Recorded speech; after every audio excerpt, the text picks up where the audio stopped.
Hi, summer na naman. Panahon na naman na magsusot ng t-shirt.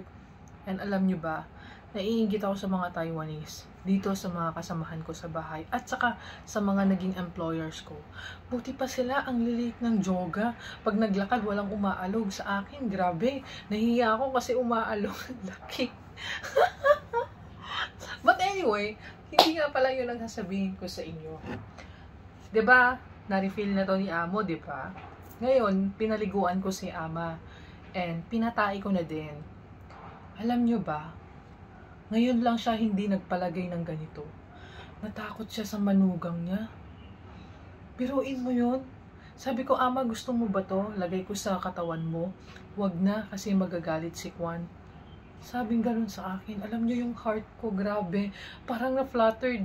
Parang ako naawa kay Ama. Sabi ko, sige na, pahiran kita nito. Sabi niya, wag na. Ilayo mo sa akin yan. Sabi niya sa akin, wubuyaw la. Sabi niya sa akin. Nakakaawa si Ama. Parang bumalik yung pagka-love ko sa kanya, yung pagka-amor ko sa kanya.